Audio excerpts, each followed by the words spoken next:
Isso, sistema límbico estão colocando aqui. Isso. Então, é mais conhecido como sistema límbico, pessoal. Por que eu comecei com essa imagem? Porque nós vamos tratar de doenças relacionadas a esse circuito. E eu tirei o nome emocionais porque tem algumas outras partes desse sistema envolvidos com outro tipo de doenças, que eu vou citar daqui a pouco, que não são classificadas como emocionais. Então, essa imagem aqui mostra o sistema nervoso central. Ele é composto pelo encéfalo e pela medula espinal, tá? Para nós, para esse sistema límbico, é importante o telencéfalo, o diencéfalo e um pedacinho do mesencéfalo, tá? Então, o diencéfalo é uma partezinha aqui do meio do nosso encéfalo, recoberta por essa parte maior, chamada de telencéfalo. E o telencéfalo é a parte do sistema nervoso que controla as nossas funções mais finas. Então, a nossa capacidade de falar, de fazer contas, de pensar, de lembrar do passado, de pensar no futuro, tá? São funções complexas. E o mesencéfalo faz parte do tronco encefálico, que controla algumas funções vegetativas.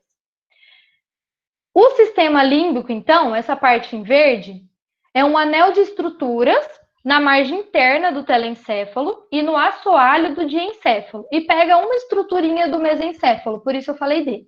Mas calma, gente, não desespera, tá? Eu sei que é difícil isso aqui, mas é só uma introdução, nós não vamos entrar nisso. Quais são as funções do sistema límbico? Para que serve o sistema límbico? Bom, ele faz o controle de funções vegetativas do nosso corpo. O que são funções vegetativas? Sono, vigília, que é o estado acordado, fome, sede, tá? Esse tipo de função.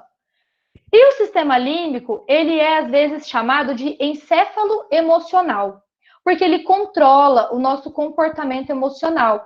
Então, as emoções relacionadas a dor, prazer, raiva, afeto, são controladas de forma primária pelo sistema límbico, tá? Desejo sexual também é controlado pelo sistema límbico, por outras estruturas também, mas inicialmente por esse sistema. E como alguém respondeu lá no chat, sobre sistema de recompensas, é isso mesmo, o sistema límbico está completamente relacionado com a função de recompensa ou de punição, de satisfação ou de aversão. Então, por exemplo, o Lion que pediu um x-salada, agora, vai chegar na casa dele daqui a pouco. Provavelmente ele vai sentir uma profunda satisfação em comer o x-salada dele, certo? Assim a gente espera. Essa memória, essa afetividade por essa comida, essa recompensa que a comida vai trazer para o Lion, foi processada pelo sistema límbico dele, certo? Agora, se alguém me der uma coisa que eu não gosto de comer, por exemplo, banana, eu odeio banana. Eu não vou ter uma sensação de prazer, eu vou ter uma aversão. E isso também vai ficar na minha memória. Isso o sistema límbico que controla.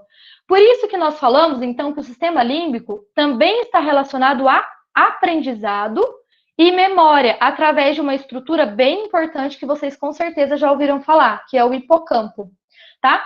Então, a função de recompensa e punição está muito relacionada à memória, porque aquilo que nos traz prazer ou aquilo que nos traz aversão fica gravado na nossa memória.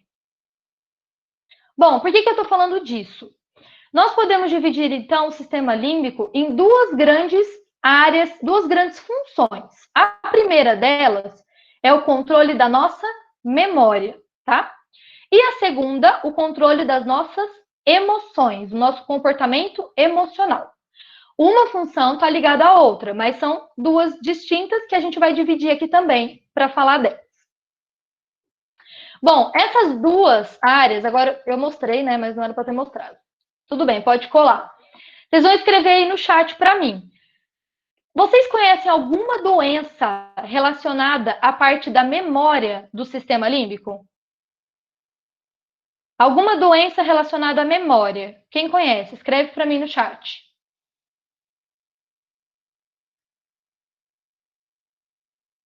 Alguma, Camila?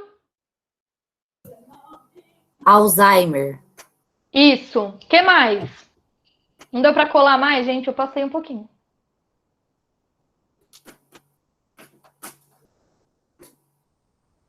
Só rolou Alzheimer, por Só enquanto. Alzheimer. E alguma doença relacionada ao comportamento emocional?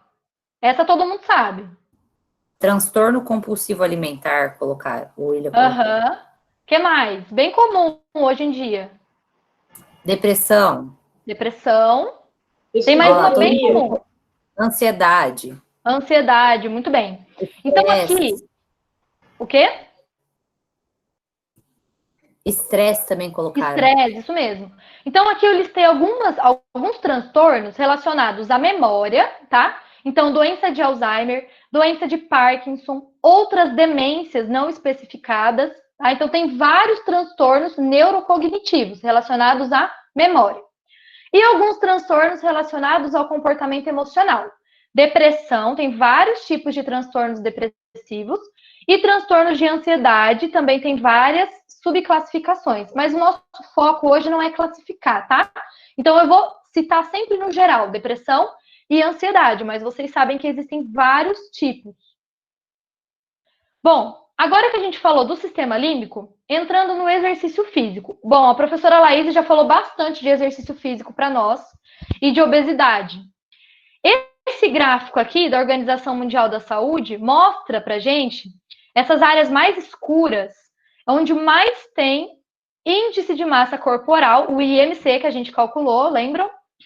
Elevado. Então, o índice de massa corporal tem aumentado nos últimos anos. E, em contrapartida, os índices de em contrapartida não, né? Da mesma forma, os índices de inatividade física também têm aumentado. A Organização Mundial da Saúde recomenda pelo menos 150 minutos por semana de exercício físico. E cada vez mais a prevalência de inatividade aumenta. E nós já sabemos que para síndrome metabólica, o exercício físico é muito eficiente, como a Laís falou para nós.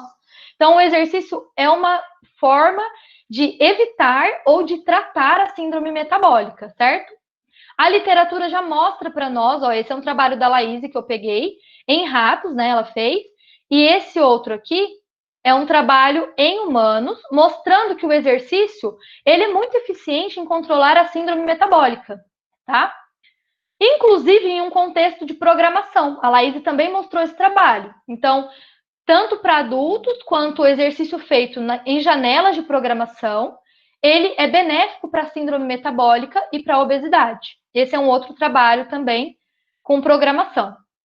Mas agora eu pergunto para vocês: o exercício físico também tem alguma influência positiva sobre as doenças relacionadas à memória e às emoções?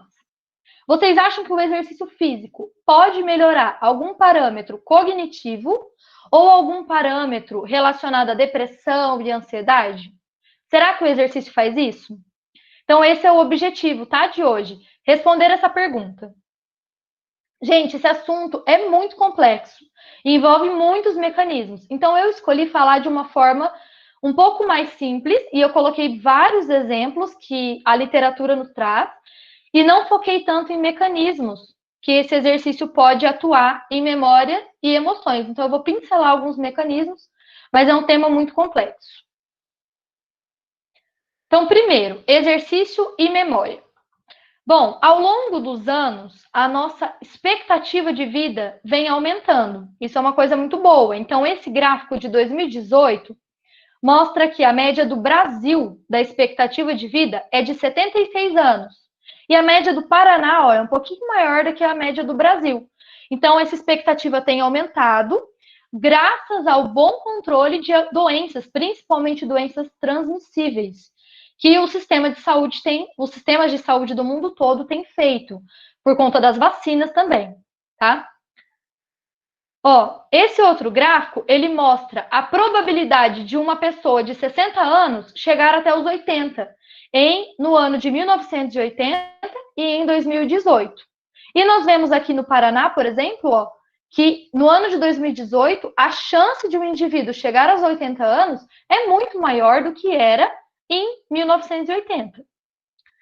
Então, baseado nisso, o envelhecimento e as doenças relacionadas ao processo de envelhecimento constituem um novo desafio para os sistemas de saúde do mundo. Então, antes, a preocupação era com uma doença, por exemplo, sarampo, se bem que o sarampo voltou, né, um pouco. Outras doenças, né, transmissíveis, virais, bacterianas. Hoje em dia, o grande desafio para o sistema de saúde é combater doenças relacionadas ao envelhecimento. Doenças, então, neurodegenerativas, tá? E dentre as doenças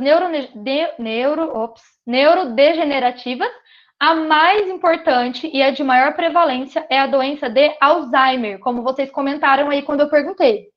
Então, aproximadamente 50 milhões de pessoas apresentam demência no mundo, sendo que de 60% a 70% delas têm doença de Alzheimer, tá? O Alzheimer, então, é o principal distúrbio neurodegenerativo associado ao envelhecimento e que causa um declínio na cognição. E isso é progressivo, tá?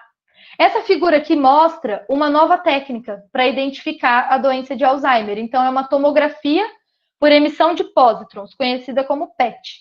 E essas áreas aqui que acendem nessa tomografia são locais que têm acúmulo de uma proteína chamada beta-amiloide. Então, nessa outra figura aqui, vocês enxergam aqui no meio um acúmulo escrito amiloide. Essa proteína está lá no sistema nervoso central, ela se acumula demais na doença de Alzheimer, gerando algumas placas, chamadas de placas senis, e conforme essas placas aumentam, elas se tornam emaranhados neurofibrilares, tá?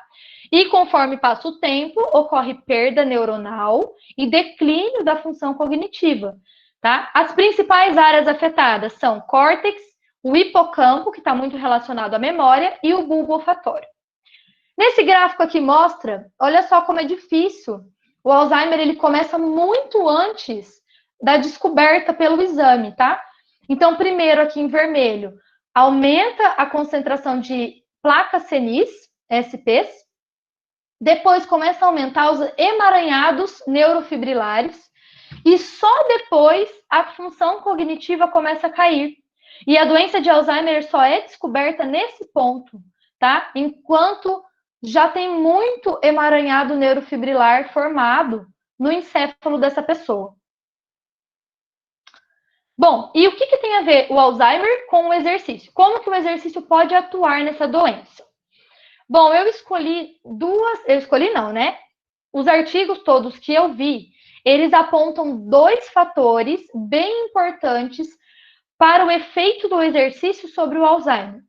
Um deles é o BDNF e o outro o IGF-1. O que eu quero que vocês lembrem desses fatores é que são fatores neurotróficos, ou seja, são fatores de crescimento que regulam o funcionamento das células dos neurônios, que são as células lá do sistema nervoso, tá?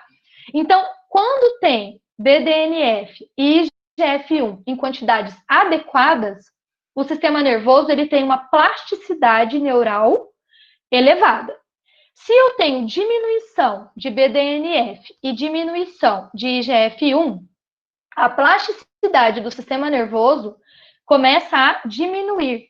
E também essa perda neuronal e perda da função cognitiva também começa a acontecer, tá? Então, esses fatores estão muito envolvidos com aprendizado e memória e regulam a plasticidade das sinapses.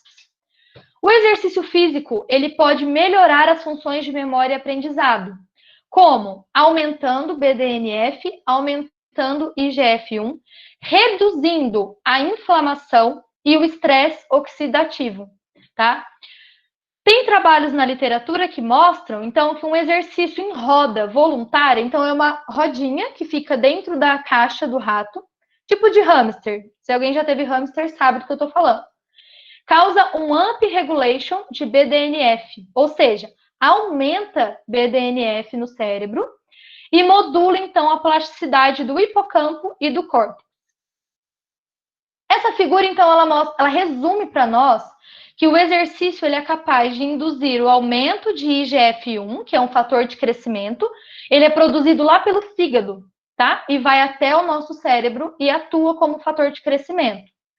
O exercício também aumenta o BDNF. Esses fatores, tem outros fatores também, tá, gente? Mas eu estou evidenciando esses dois, que são os mais discutidos. Eles atuam melhorando a memória, a cognição e as funções cerebrais. Uma outra via de ação do exercício é a redução da inflamação, tá? O aumento da secreção de citocinas anti-inflamatórias e diminuição das pró-inflamatórias. Pró-inflamatórias é que promovem a inflamação. Anti-inflamatórias, as que diminuem a inflamação. Então, eu vou mostrar para vocês o que a gente já sabe. O que nós temos sobre exercício físico e doença de Alzheimer. Olha só que interessante. Esse trabalho mostrou que um exercício realizado por 9 semanas em pacientes com 60 a 85 anos, então pacientes já idosos, esse exercício foi benéfico para a doença de Alzheimer, reduzindo os sintomas desses pacientes. E ele fez uma comparação entre o exercício aeróbico e o exercício de força, e ele viu que os dois tipos de exercício são eficazes para a melhoria do sintoma da doença de Alzheimer. Este outro trabalho aqui, também feito em humanos, realizou um protocolo de 150 minutos de exercício por semana, que é o que a Organização da Saúde recomenda, tá? Por 26 semanas. E esses pacientes apresentaram melhora também da função cognitiva, uma redução da inflamação do hipocampo e outros benefícios. E também foi feito com pacientes idosos. Claro, né, gente? Porque a doença de Alzheimer, ela é bem prevalente na população idosa. Então, praticamente todos os trabalhos que eu vou mostrar são feitos nessa população. Esse outro trabalho, ele também fez um estudo, só que agora em ratos, tá? São ratos com doença de Alzheimer, eles são induzidos à doença de Alzheimer. Ele fez o aeróbico, o exercício de força e um outro grupo que fazia uma combinação dos dois exercícios. E ele viu um efeito benéfico dos 3 grupos. Então, o exercício aeróbico, o exercício de força ou uma combinação dos 2 tipos foi eficaz para aumentar o IGF-1 nesses ratos, mostrando que o exercício aeróbico ou de força são eficientes para essa doença.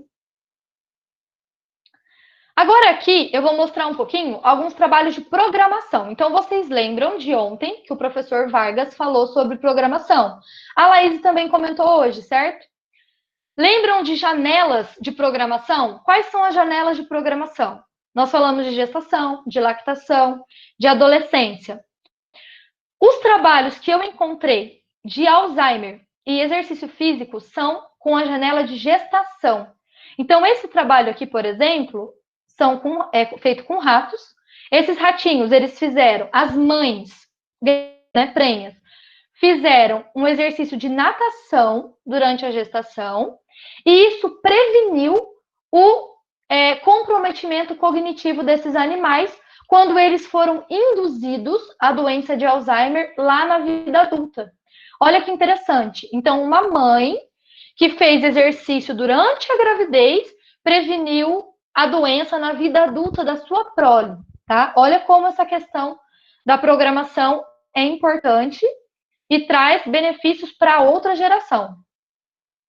Esse outro trabalho é a mesma coisa. Ele fez exercício nos animais, nas mães prenhas, durante a gestação, mas aqui foi um exercício em esteira, tá? Esse foi natação e esse foi esteira. E também observou benefícios para a prole. Esse aqui foi com camundongos. Ele viu redução da inflamação, redução do estresse oxidativo, proteção a longo prazo na prole. E por último, esse trabalho, ele foi feito com ratos também. As mães exercitadas durante a gestação fizeram com que o hipocampo da prole seja maior, aumente o volume do hipocampo nessa prole na vida adulta. Olha só esse gráfico, gente. Então, o exercitado é o azul, tá? Olha como aumenta o hipocampo, o volume do hipocampo desses animais, tá? No início da vida, aos 6 meses e com 1 ano de vida. Então, resumindo o que nós falamos sobre memória e exercício. O exercício promove uma proteção para a prole quando realizado em janelas de programação. Então, as mães que realizam exercício durante gestação ou lactação, lactação nós não temos ainda na literatura, tá? Mas tá aí para quem quiser pesquisar. Promove essa proteção para a prole, considerando, então, a programação. Também vimos que o exercício melhora os sintomas do Alzheimer quando realizado por adultos ou idosos. Promove uma redução da inflamação e do estresse oxidativo. Aumenta os fatores de crescimento, BDNF e IGF-1, que eu expliquei.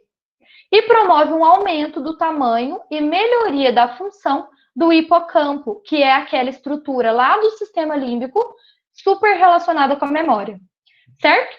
Então, agora nós vamos em doenças emocionais, tá? Agora para aquela outra parte do sistema límbico, a parte relacionada com comportamento emocional. Bom, primeiro alguns dados para vocês da Organização Mundial da Saúde. A prevalência de depressão tem crescido nos últimos anos. Aproximadamente cerca de 5% da população mundial tem depressão.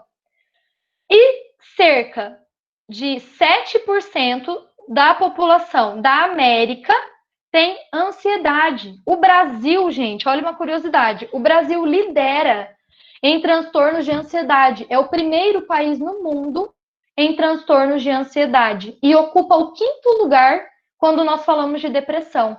Então, isso é muito sério, né, no nosso país e na América como um todo. Qual que é a definição de depressão e de ansiedade, tá? Um conceito bem geral. A depressão é uma ampla gama de problemas de saúde mental caracterizados pela ausência de um efeito positivo. Então, é quando a pessoa perde o interesse, perde o prazer, apresenta mau humor persistente e vários outros sintomas que chegam até a sintomas físicos e comportamentais, sociais também. Então, depressão a gente associa sempre a um efeito, ausência de um efeito positivo. E transtorno de ansiedade, ele está bem relacionado com a situação de medo. Então, quando nós falamos de um medo excessivo, preocupação excessiva, nós falamos em transtornos de ansiedade. Então, tem vários transtornos de ansiedade. O pânico, por exemplo, entra aqui em transtorno de ansiedade. E é um medo excessivo. Como que trata, gente, depressão e ansiedade? Alguém conhece esses medicamentos? Alguém já usou esses medicamentos? Ou alguém da família que já utilizou? Eu coloquei aqui um exemplo, então, a sertralina, fluoxetina, tem outros, tá? Coloquei esses 2 que são bem conhecidos. Esse tratamento medicamentoso para a depressão, vou falar primeiro da depressão, depois da ansiedade, tá? Ele tem eficácia e acessibilidade limitada.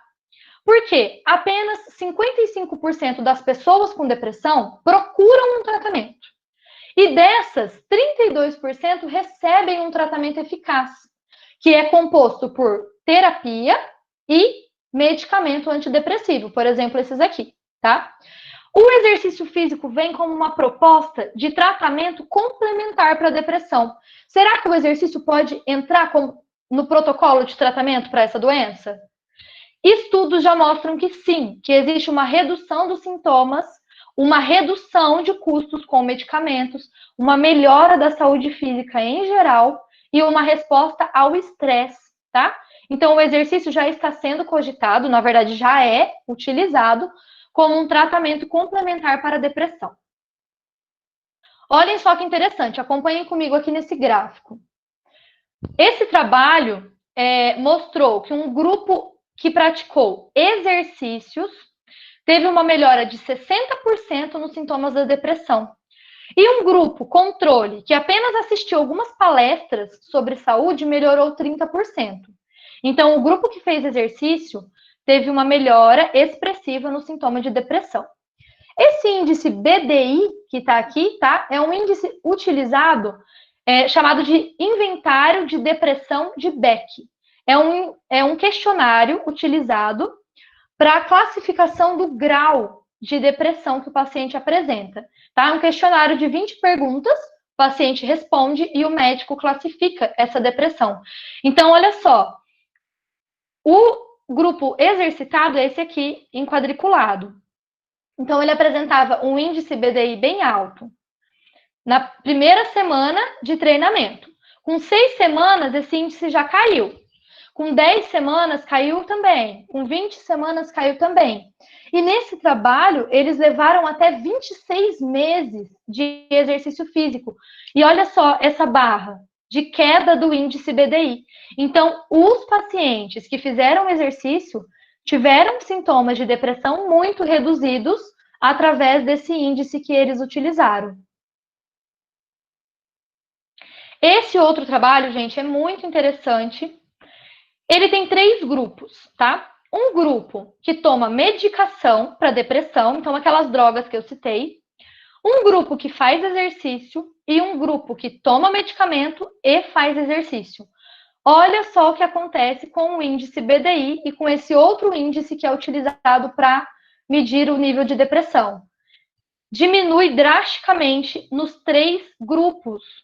Então, um protocolo de 16 semanas de exercício aeróbico promoveu uma melhora dos sintomas de depressão igual ao tratamento medicamentoso.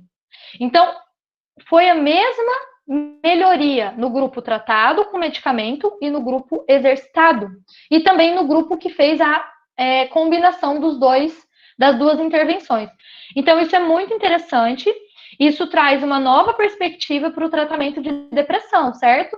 Então, talvez a gente não precise gastar tanto dinheiro com o medicamento e podemos utilizar o exercício como uma forma de tratamento para a depressão. Não incluindo, tá, gente, o medicamento. Em alguns casos, né, o médico é que vai avaliar, mas o exercício pode ser uma forma alternativa de tratamento. Quais são os mecanismos sugeridos? Uma melhora da capacidade aeróbica, uma redução da atividade do eixo HPA. O eixo HPA é aquele eixo do estresse. Então, eixo hipófise, pituitária, adrenal. Hipotálamo, pituitária, adrenal, desculpa. É o eixo do cortisol. Então, diminui a atividade desse eixo, diminuindo o nível de estresse. Aumenta a secreção de endorfina e altera a atividade da norepinefrina também. Então, são neurotransmissores, tá, gente? Ele regula a secreção e a liberação de neurotransmissores que estão envolvidos com a depressão. Esse outro trabalho, ele mostra que uma atividade física, ela é influenciada para a melhoria da depressão pela idade e pela severidade dos sintomas. Então, pacientes idosos e pacientes com sintomas depressivos leves apresentam uma melhor resposta ao tratamento, tá? Então, quanto mais idade e quanto mais leve o sintoma, melhor o efeito do exercício. Nesse trabalho, foi observado 49% de melhora dos sintomas com o exercício físico. Agora eu trouxe para vocês um trabalho de programação, tá? Nós sempre estamos falando da programação, né? Então eu trouxe um com programação. Vocês vão ficar cansados de ouvir falar de programação, né? Mas é que todos nós aqui, dos professores, trabalhamos com isso na nossa pós-graduação, então a gente acaba trazendo para tudo. Esse trabalho, a mãe, durante a gravidez, durante a prenhez, ela fez um exercício voluntário em roda. Então, naquela rodinha que fica dentro da caixa, ela corria lá. E foi visto que teve uma melhora do comportamento depressivo da prole na vida adulta. Como que é feito, gente? Teste de depressão em rato. É a coisa mais bonitinha que vocês vão ver hoje. Olha aqui. Nesse cantinho eu estou mostrando um tanque. Lembra o tanque de natação que a Camila mostrou? Bem parecido. Então você coloca o ratinho no tanque cheio de água e ele vai lutar para sobreviver. Então ele nada, ele escala, tá? Porque ele não quer afundar, ele não quer morrer. O rato que fica imóvel, olha esse rato aqui, ele desiste de viver. Então, isso aqui é caracterizado como um comportamento depressivo no rato. É quando ele para de tentar sobreviver no tanque de água, tá? Isso é um comportamento depressivo. E nesse trabalho, então, que o exercício aqui, ó, maternal exercise, tá? O exercício foi feito só na gestação e os testes foram feitos na vida adulta desse ratinho. Olha só o que aconteceu com o grupo exercitado. Diminuiu o tempo que ele fica imóvel. Diminuiu o tempo que ele fica assim, tá? O tempo que ele fica desistindo de viver. Então, esse rato, ele melhora o sintoma depressivo dele, o comportamento depressivo, né? Nós não podemos falar de sintoma depressivo para rato. Ele não tem sintoma, a gente não sabe o que ele está sentindo, né? Mas ele tem comportamento depressivo. E o exercício lá durante a gestação foi capaz de atenuar esse comportamento. Aí vocês podem me perguntar, tá, como que tudo isso acontece? Não se sabem ainda os mecanismos específicos, mas existem algumas pistas na literatura. Eu vou comentar algum deles. Deixa eu ver como é que tá o tempo aqui. Tá, gente, prometo que eu não vou falar muito mais, tá? Primeiro, da onde surge a depressão? Quais são os mecanismos associados ao surgimento de depressão? Aqui ele chama de neuroprogressão. A neuroprogressão seria uma alteração na plasticidade neuronal, tá? Na sinapse, que é caracterizada principalmente por diminuição daqueles fatores que eu citei, BDNF e IGF-1. Um outro fator que leva à depressão, distúrbios do eixo HPA, então aumento do estresse, aumento do cortisol, tá? Também aumento do estresse oxidativo, imbalanço de neurotransmissores. Então, quais são os neurotransmissores mais importantes quando falamos de depressão? Todo mundo já deve ter ouvido falar. Os hormônios do prazer, da felicidade. Então, serotonina, dopamina, norepinefrina, tá? São neurotransmissores envolvidos com a depressão. E também fatores inflamatórios estão envolvidos com a gênese da depressão. Bom, se esses são os fatores que causam a depressão, como que eu posso atuar com o exercício físico para melhorar esses fatores? O que o exercício faz? Olha só essa figura, gente, não é só o exercício, tá?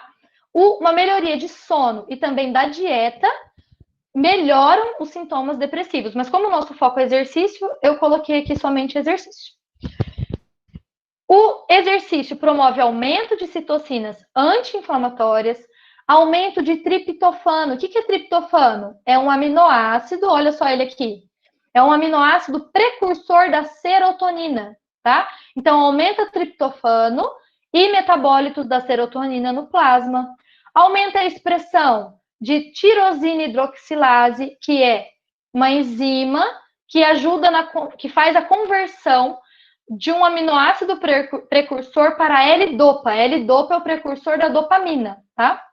Aumento de BDNF, aumento de IGF-1 e aumento também da biogênese de mitocôndrias em vários tecidos. Então, tudo isso que o exercício causa pode melhorar os sintomas da depressão, já que nós vimos que ela é causada por fatores que eu citei aqui, por esse tipo de fator. Olha só esse trabalho. O exercício apresentou um aumento na concentração plasmática de triptofano livre. O triptofano aqui, ó, precursor da serotonina, tá? Então, o exercício aumenta a concentração de triptofano, exercício aumenta a expressão de tirosina hidroxilase, que está envolvida com a dopamina, aumenta também os receptores de dopamina, receptores D2, lá no encéfalo, tá bom? Então, esses são os mecanismos envolvidos quando a gente fala de exercício e depressão. Agora, rapidamente, um pouquinho sobre ansiedade e exercício físico. Os transtornos de ansiedade, eles também são tratados com medicamentos, assim como a depressão. Que medicamentos? Os inibidores seletivos da recaptação de serotonina. Exemplo que eu já coloquei lá, fluoxetina, tá? É um inibidor seletivo da recaptação de serotonina. Ou inibidores da recaptação da serotonina e da noradrenalina. Então, os mecanismos envolvidos na gênese da depressão são praticamente os mesmos envolvidos na gênese da ansiedade. Qual o tratamento feito? Terapia comportamental ou uma combinação de terapia e medicamento. No entanto, até 1/3 dos pacientes não respondem a esse tratamento. Primeiro porque alguns abandonam, né? Desistem de tomar o medicamento. Alguns apresentam resultados piores com o medicamento, não se adaptam a isso. E a inatividade física, ela é considerada um fator de risco para o desenvolvimento da ansiedade. Bom, então, pegando essa informação, se a inatividade é um fator de risco para a ansiedade, alguns pacientes não se adaptam ao tratamento convencional. Será que a atividade física promove uma diminuição dos sintomas de ansiedade? Sim, a literatura também mostra melhorias dos sintomas de ansiedade. Olha só esses trabalhos. Esse primeiro é uma revisão de trabalhos com humanos que mostra que o exercício físico diminui a ansiedade e o estresse nesses pacientes. Este outro, ele fala no título, ó, se movimentando para combater a ansiedade. Então, o exercício para combater a ansiedade. E ele comenta, na sua conclusão, que é necessário, gente, incluir o exercício físico nos protocolos de tratamento da ansiedade. E olha que interessante que ele fala. Incluir o mais cedo possível. É isso que quer dizer essa parte aqui que eu estou mostrando.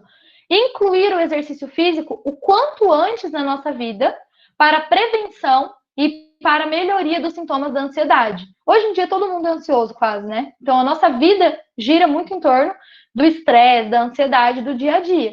Então quanto antes o exercício for inserido, melhor a sua resposta, melhor ele vai auxiliar no tratamento e na prevenção da ansiedade. Gente, nós falamos muito de exercício aeróbico, mas o exercício de força, ele também foi estudado, tá? Tem trabalhos que mostram que o exercício de força também tem um efeito na melhoria dos sintomas da ansiedade, tá? Esses dois trabalhos mostram isso. E agora, antes da gente encerrar, claro que eu vou mostrar um exercício, dois trabalhos de programação e com ratos. Estão vendo essa figura aqui do lado? Gente, eu trabalhei com isso aqui, um trabalho que eu fiz no mestrado, e é muito legal. Esse é um modelo chamado de labirinto em T elevado. A gente coloca o ratinho aqui dentro, então esse braço aqui, ele é fechado, tá? O rato, ele tem um medo, ele tem medo de altura, tá? Então não é só ser humano que tem medo de altura, o rato tem muito medo de altura. E a gente coloca o ratinho aqui no compartimento fechado. E espera para ver se ele vai sair para explorar o ambiente, para ver se ele vai ver o que tem lá fora. Só que ele tem medo de sair. Então, um rato muito ansioso, ele fica, vai, não vai, vai, não vai. Igual a gente quando vai pular, sei lá, de paraquedas. Como que eu ficaria? Ficaria, vai, não vai, no fim eu não iria. O rato, a mesma coisa, tá? Ele fica vindo aqui, ó, no meio, ele olha, ele pensa, explora e volta para dentro. Então, quanto mais ansioso o ratinho, mais aqui dentro ele fica, mais tempo ele fica aqui dentro, tá? E um outro teste que a gente faz é colocar o ratinho no braço aberto, colocar ele bem onde ele tem medo, tá? Aqui é tudo aberto e é alto do chão. Então a gente coloca ele aqui e vai ver quanto tempo que ele demora para fugir para o compartimento fechado, porque ele tem medo de ficar aqui. E esse rato corre, em poucos segundos ele entra aqui. Só que tem rato que para, que ele fica congelado. Isso é considerado um pânico, que também é um transtorno de ansiedade. Então, esse modelo aqui, esse aparato, é utilizado para esses estudos com animais, tá? E esses dois trabalhos, eles mostraram que o exercício, tanto de natação quanto de esteira, durante a gestação, preveniram os sintomas de ansiedade nos ratinhos na vida adulta, utilizando este teste do labirinto em T. Olha que interessante, tá? Então, o exercício lá na gestação previne a ansiedade, o pânico desses animais, na vida adulta. Para encerrar, eu sei que vocês já estão cansados, mas respira que vai acabar. Quais são os mecanismos envolvidos com essa melhora que o exercício traz para os sintomas de ansiedade? A literatura fala que o entendimento de como o exercício melhora a memória nos dá pistas de como ele promove as melhoras da ansiedade. Como assim? O que eu estou falando? Nós já vimos que o exercício melhora a neuroplasticidade do hipocampo, que ele melhora a função de memória, de cognição. Um animal ou um ser humano que tem uma melhor função do hipocampo, uma melhor função de memória, ele tem uma melhor discriminação do contexto, tá? Discriminação do contexto seria, bom, eu vou chegar para pular de paraquedas, eu já pulei uma vez, e agora eu vou pular de novo. Então, eu já lembro de como foi a minha experiência quando eu pulei. Eu discrimino melhor esse contexto, eu entendo melhor essa situação, então eu tenho menos medo, tá? Então, os trabalhos têm mostrado que quanto melhor a memória, quanto melhor a plasticidade do hipocampo, melhor melhor a ansiedade não, né? Menos medo. Quanto menos medo, existe uma resposta diminuída ao estresse, ao eixo do estresse, frente a uma situação nova ou a uma situação já conhecida. E com isso, uma redução dos sintomas de ansiedade, tá? Então, quanto melhor eu entendo o contexto que eu estou, porque eu lembro melhor desse contexto, eu tenho uma redução dos sintomas de ansiedade. Além disso, a literatura mostra que o exercício promove aumento de IGF-1, como eu já falei, aumento também do sistema nervoso simpático, tá? É o sistema nervoso autônomo envolvido com a resposta de luta ou fuga. Então, quando você está fazendo um exercício, esse sistema é ativado e o neurotransmissor liberado por esses neurônios é a norepinefrina. A norepinefrina, ela age lá no sistema nervoso central, pelos receptores adrenérgicos. O IGF-1 também vem para o cérebro. Também tem o aumento de BDNF, aumentando a plasticidade neuronal. Isso melhora o contexto de memória, melhora o que eu acabei de falar, uma discriminação do contexto, diminui o meu medo, eu fico mais calma, eu reajo melhor ao estresse e eu tenho uma redução da ansiedade, tá? Então, esse é um dos mecanismos propostos para a ação do exercício na ansiedade. E por último, que eu achei bem interessante essa figura, mostrando o seguinte: numa situação de repouso, lá no nosso sangue, eu tenho várias proteínas, vários aminoácidos. Aqui eu coloquei só o que significa, tá, gente? Essas siglas aqui do trabalho. Então, eu tenho vários aminoácidos, eu tenho albumina, eu tenho ácidos graxos, eu tenho, inclusive, triptofano, que é o aminoácido precursor da serotonina, certo?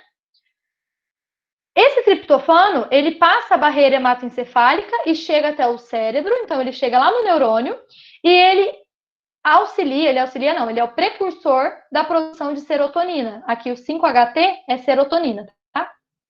Numa situação de exercício, olha o que acontece. Olha quanto triptofano eu tenho. Aumenta a disponibilidade de triptofano, mais triptofano no sangue, então mais triptofano chega até o cérebro e mais moléculas de triptofano que vão dar origem à serotonina eu tenho, então mais serotonina eu tenho sendo liberada na fenda sináptica, tá? Então, esse também é um mecanismo para o exercício e ansiedade e depressão também. O aumento da disponibilidade de serotonina na fenda sináptica, tá bom? Gente, então, conclusão. Como que eu quero concluir? Que vocês lembrem, então, que o exercício físico, ele tem uma ação muito benéfica sobre as doenças neurodegenerativas. Então, aqui eu só abordei o Alzheimer, tá? Mas tem outras que a gente pode pesquisar também depois. Ele tem também um efeito muito benéfico em doenças relacionadas à parte emocional do sistema límbico, como ansiedade e depressão, e que não importa qual a fase que você está, se você é uma gestante ou uma futura gestante, é importante que você faça o exercício para prevenir, então, esses problemas lá na vida adulta do seu filho, como o Vargas falou ontem. Se você está na fase adulto jovem, também está em tempo de começar. Se você já está na fase na terceira idade, já é um idoso, também é muito importante começar, porque essas doenças acometem também essa população, tá? Então, eu deixo aqui para vocês um incentivo para a gente começar ou continuar as nossas atividades físicas, pensando não somente na parte de síndrome metabólica, que já foi abordado com vocês, mas agora pensando também nessas doenças relacionadas à memória e ao sistema e também às emoções, tá bom? Então, seria isso. Qualquer pergunta, eu vou responder agora. Muito obrigada pela atenção de vocês e por terem ficado até agora aqui com a gente. Camila? Então, obrigado, professora Isabela, pelas suas considerações. A gente tem bastante perguntinhas aqui, então vamos começar. Eita, tá movimentado aqui. Tá, eu vou começar aqui, ó. O que leva ao aumento de beta-amiloide? Se eu melhorar BDNF e IGF-1, eu reduzo a proliferação dessa proteína nessa região? Quem que perguntou? Eu tô perdida aqui, Eu gente. acho que Isa, deixa eu ir falando para você, porque tá. estão bem lá atrás. Se eu não me engano, foi o William que perguntou essa. Tá. William, é o seguinte, os trabalhos de programação, eles dão uma luz pra gente de que se a gente melhora esses dois sinalizadores, né, esses dois fatores de crescimento, a gente pode sim ter uma prevenção do acúmulo desse beta-amiloide. Eu não falei na apresentação, mas o Alzheimer, ele também está relacionado com o aumento da fosforilação de uma proteína chamada proteína tau. Essa proteína tau, ela é uma proteína estabilizadora de microtúbulos, lá do citoesqueleto, que vocês devem ter estudado um dia. Então, tem outros fatores que levam à doença de Alzheimer. Então, eu acho que seria muito ousado da minha parte falar que se a gente melhorar os níveis de BDNF e de IGF, a gente previne o Alzheimer, tá? A ideia é que sim, é que nós estamos prevenindo. Mas existem outras coisas relacionadas à gênese dessa doença, tá? Além do acúmulo de beta-amiloide. Será que eu respondi? Era isso? Tá, daqui a pouco ele te fala aí, se ele se respondeu ou não, mas eu imagino que era isso mesmo. Tá. Aí tem aqui a Camila Santin, ela colocou aqui, e quando a pessoa é diagnosticada com depressão e ansiedade? Tá. Quando ela tem os dois diagnósticos ao mesmo tempo, seria isso? Então, Camila, ela fala aqui. Tá, essas duas doenças, elas estão muito relacionadas, tá? Eu não comentei, mas vou falar agora. Normalmente, a ansiedade, ela vai predispor à depressão, tá? Então, normalmente eu tenho primeiro ansiedade, tá? Que é uma reação ao medo, é uma reação de insegurança, que está relacionada com a depressão. E que quando eu tenho uma piora muito grande dessa ansiedade, ela pode levar à depressão. Então, é muito comum esse diagnóstico das duas doenças, tá bom?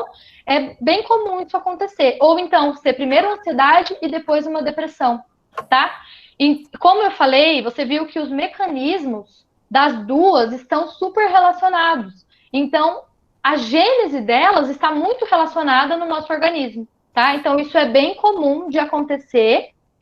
E o exercício físico, que bom que ele tem um efeito benéfico sobre as duas condições, né?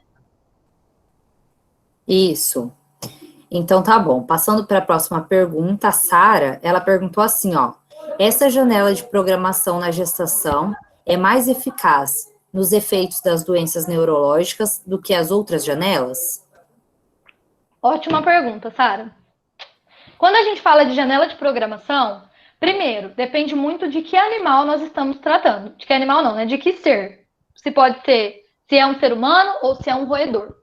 Como o professor Vargas abordou ontem, o pico de desenvolvimento neuronal para roedor e para humano, ele é diferente. Então, para roedor, o pico de desenvolvimento neuronal está mais perto do nascimento e nas primeiras semanas de vida. Enquanto que para humanos, esse pico é mais ali no último trimestre de gestação e logo nos primeiros dias de vida. Então, é complicado te falar se a janela de gestação é mais eficaz.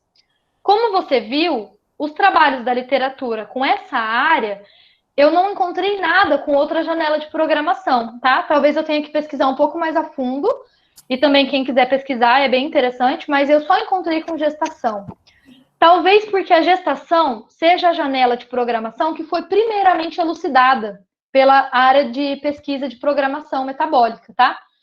Então, eu não sei te responder se ela é mais eficaz nesses efeitos, e seria muito interessante realizar um trabalho de comparação das janelas, né? Por exemplo, você pegar um grupo de animais que faz o exercício durante a gestação, um grupo de animais que faz durante a lactação, e avaliar essa prole, para ver qual prole que foi mais protegida, tá? Então, isso seria interessante de realizar, mas, por enquanto, a literatura ainda não traz essa resposta para nós.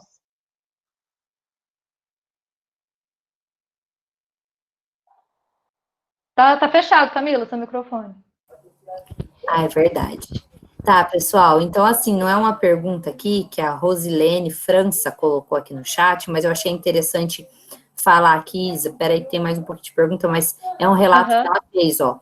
Caros colegas, tenho transtorno de ansiedade e já fiz uso de medicamentos após as crises de síndrome do pânico.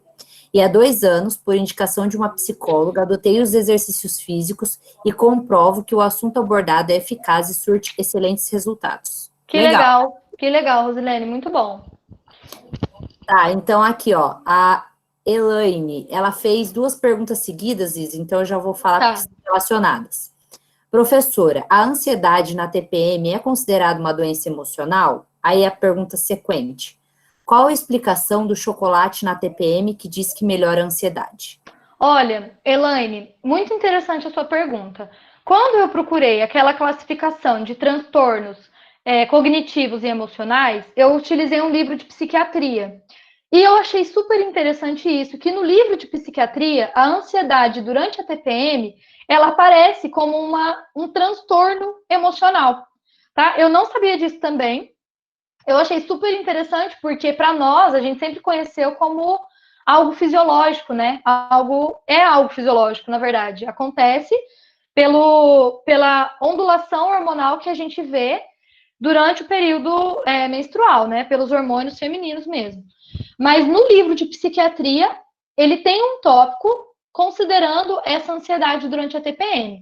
Agora, eu acho, né? Eu não entendo tanto de psiquiatria, né? Teria que confirmar isso com algum médico, mas eu não acredito que seja uma doença, mas acho que uma condição de ansiedade temporária, transitória. Porque existe isso, né? Existe uma depressão ou uma ansiedade transitória, decorrente de alguma situação específica. E eu entendo que a TPM entra nesse mesmo contexto, tá? Sobre o chocolate. Olha, não sei te responder exatamente o mecanismo da TPM e o chocolate. Porém, nós sabemos que o chocolate, ele nos traz uma sensação de prazer, de felicidade. Lembra do sistema de recompensa? Então, quando a gente come um alimento que nos traz essa sensação de recompensa, o que acontece? Aumenta a nossa liberação de serotonina, dopamina, outros neurotransmissores do sistema de recompensa, tá? Então, esse aumento da serotonina, da dopamina, trazido por um alimento palatável, está envolvido com a melhora da ansiedade durante a TPM.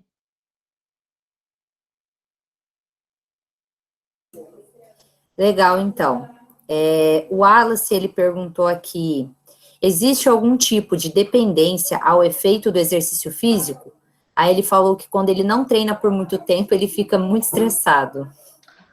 Interessante, Wallace. Eu não sei te responder se existe uma dependência do exercício físico em relação a esses aspectos emocionais.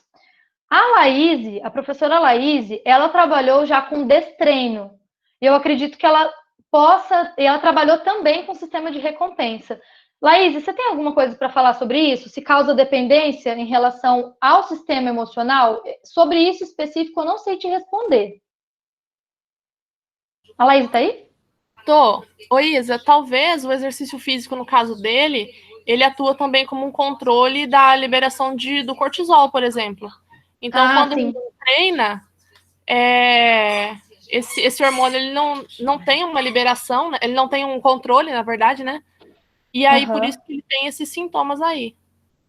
Pode acontecer também. Isso mesmo, Laís. É um bom link que você fez com o eixo HPA, né? Então, pode ser que o eixo HPA dele já está tão adaptado ao exercício que quando falta o exercício, esse sistema entra em desbalanço, assim, né? Ele sai do equilíbrio normal que já existe. Isso, talvez algumas situações do dia a dia dele desenvolva esse aumento do estresse, né? E o exercício controla. Daí, quando ele não faz exercício, ele tem essa sensação. Exatamente. O Aldrey também comentou alguma coisa ali no chat, o professor Aldrey. Na verdade, o exercício pode viciar, sim. Tem artigos que demonstram isso. Então, você pode ter um efeito como se fosse de falta. Isso é verdade. É que eu fiquei em dúvida se, em relação à parte emocional, teria alguma coisa. Eu nunca pesquisei isso especificamente. Mas, sim, o exercício ele pode causar um efeito pode causar esse vício, né? Ali, ó, várias pessoas também já falaram que é pela liberação de endorfina, com uma sensação de abstinência. Estão falando ali no chat, não sei se você está vendo. Tô vendo aqui. Então, pessoal, alguém tem mais alguma dúvida sobre a apresentação da professora Isabela? Nossa, Isa, eu achei muito legal aquela parte que você mostrou de ansiedade dos ratinhos, depressão. O do tanque de água? Caramba, eu nunca tinha visto. É muito legal, gente. Eu queria ter feito esses experimentos, não consegui, porque meus animais já eram muito velhos. Então, quando o rato é muito grande, ele acaba afundando, né, mais rápido. Então, aí não dá para controlar direito o teste. Mas é muito interessante. E o ratinho, ele pode até morrer se o pesquisador não tiver de olho ali, se ele tiver um comportamento depressivo. Se você não tirar ele logo da água, ele pode morrer. E você sabe o que é mais engraçado, Isa? Quando a gente foi para o Rio Grande do Sul, nós fomos para o laboratório da professora Maté, de alguns trabalhos que eu, inclusive, mostrei ontem na minha apresentação. Nós vimos os animais fazendo natação. E eu não sei se você lembra, Isa, que o Bernardo, que foi o aluno que nos acompanhou, ele comentou que tinha ratinhos que desciam no tanque e não voltavam, né? Eles tinham que dar um estímulo para esses ratinhos voltarem. Isso pode ser caracterizado um comportamento depressivo, né? É bem interessante. Só que lá eles nem avaliam isso, né? Não, lá eles nem veem. Mas você lembra que eles ficavam na borda do tanque tentando escalar? Sim. Isso é a tentativa de sobrevivência também, né? Uns até se escoravam na borda e simplesmente paravam, né? Tipo, encontravam uma forma que eles conseguiam não precisar nadar, mas respirar e paravam por ali. Mas, nossa, eu achei muito interessante mesmo essa parte. Quase uma... Ixi, Maria.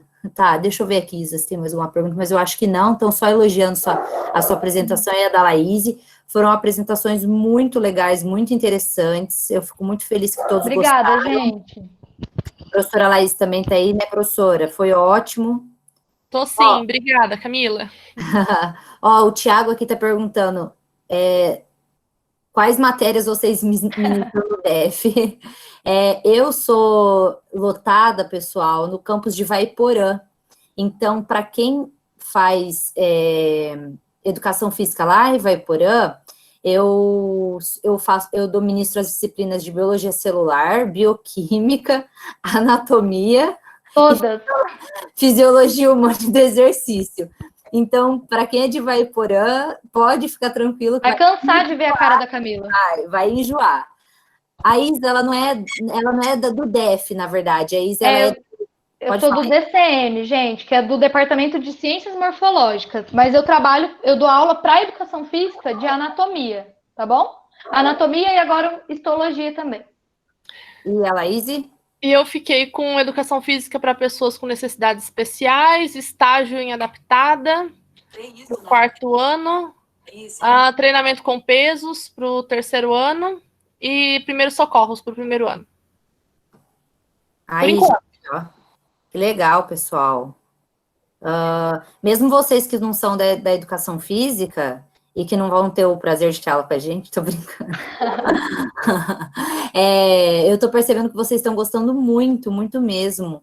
E que bom, pessoal, que mesmo vocês que não são da área da educação física, assim como eu, assim como a Isa, nós também não somos, né? Nós somos biólogas, eu não sei se eu falei isso no começo, mas tanto eu quanto a Isa somos biólogas, a Laís não, a Laís é educadora física.